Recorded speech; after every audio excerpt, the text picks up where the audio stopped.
Okay, let's dive right into this. Welcome to The Explainer. Today, we're exploring this incredibly fascinating intersection where hard astrophysics collides beautifully with deep philosophy. You know, we look up at the sky every single day. We feel the warmth on our faces. But today we are going to look at our star in a totally different light. We're going to challenge what we think we know about power, autonomy, and the very nature of the cosmos itself. So, moving right along to Section 1, Massive Power, the Sun. And our subtitle here is really key, The Illusion of Independence. When we think of the Sun, we shouldn't just picture this passive, glowing ball hanging out in space. We are looking at a staggering, almost incomprehensible force of nature that absolutely demands our respect. For most of human history, countless ancient civilizations literally worshipped it as the ultimate standalone power in the heavens.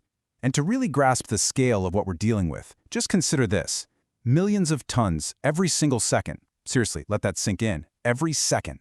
The Sun converts millions of tons of its own mass into pure energy. It's just a mind-boggling fact. That immense energy travels millions of miles across the freezing vacuum of space just to warm our planet, drive our weather systems, and sustain absolutely all life on Earth. So from our perspective down here, it totally feels like this unstoppable, entirely autonomous powerhouse. So the crucial point is, does it decide to do this on its own, or does it obey a law? Does this massive, fiery entity wake up and consciously choose to burn millions of tons of mass today? Or is it completely bound by something else entirely? This right here is the central philosophical question of our analysis today, and it's really meant to challenge our entire perception of the Sun's autonomy.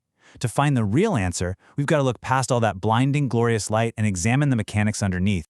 And that brings us to Section 2, Physics at the Core, Fusion, subtitled The Mechanics of Power. Let's zoom in from the massive macro scale of the solar system right down into the microscopic, turbulent scale of the Sun's core. What's actually happening in there? Well, it breaks down into three main steps. Step 1, extreme temperature, pressure, and gravity build up to just unimaginable levels. Step 2, hydrogen atoms are forced to fuse into helium. And Step 3, massive nuclear energy is released outward. Now, the absolute key takeaway here is in that second step, specifically the word forced. The Sun doesn't choose this intricate process. It doesn't have a switch it can just casually flip on and off. The transformation of hydrogen into helium is a reaction entirely and rigidly dictated by the absolute laws of nuclear physics. The crushing pressure, the immense gravity, they literally force the Sun to behave this exact way. It has absolutely no choice in the matter whatsoever. Which leads us perfectly into Section 3, The Sun's First Confession. Subtitle, The Confession. By looking closely at the astrophysics, we realize that this complete lack of scientific choice entirely changes how we view the Sun's supposed power.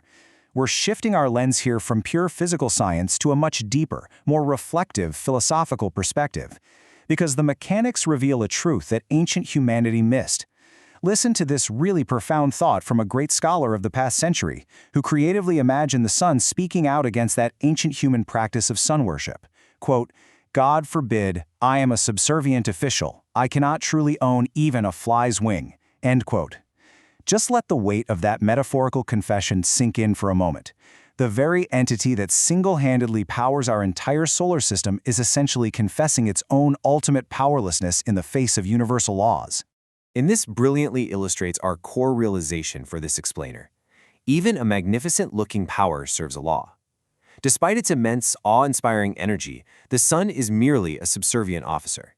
It doesn't possess an independent will or some consciousness to rule the sky. It operates exactly as the rules of the universe dictate, completely and utterly unable to deviate from the mathematical reality of its own existence. Its grandeur isn't born from its own autonomy, it's born from its strict obedience. Let's bring all these conceptual threads together in Section 4, Will or Law, subtitled Predictability and Law. This is where we bring the core physics and the deep philosophy together to completely reframe our understanding of the universe.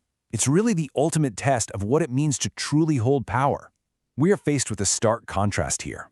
Is a star an independent power, or is it governed by a system of mathematical laws? Well, the fact that a star's behavior is entirely and mathematically predictable proves it falls squarely into that second category. Think about it. If the Sun were an independent power, an autonomous, godlike entity like ancient peoples believed, it would inherently have a will, meaning its actions could be unpredictable. But because astrophysicists can perfectly calculate its fusion rates, accurately predict its lifespan, and measure its energy output, it proved beyond a shadow of a doubt that the sun is not a standalone power. It is simply a highly energetic cog in the much larger, incredibly rigid system of laws. Let's move to section 5 and see how this builds into our final synthesis, a part of the system functioning as a mirror to the universe. We've gone from the raw, violent mechanics of nuclear fusion all the way to the profound realization of what that predictably means for the overall cosmic order. And we end with this ultimate thought. Even the most glorious light source just reflects a law. You see, the sun doesn't actually own the light it produces. It acts far more like a cosmic mirror, perfectly reflecting the grand, unseen mathematical and physical laws of the universe. This leaves us with just a profound realization about the true nature of power in our cosmos. So I'm going to leave you with this final question to ponder. If the most magnificent, powerful, and blinding force in our solar system is merely a subservient official strictly obeying rules it didn't even create, what does that tell us about the hidden, invisible architecture of the universe itself? Thanks so much for joining me on this explainer, and I really hope this changes how you look up at the sky.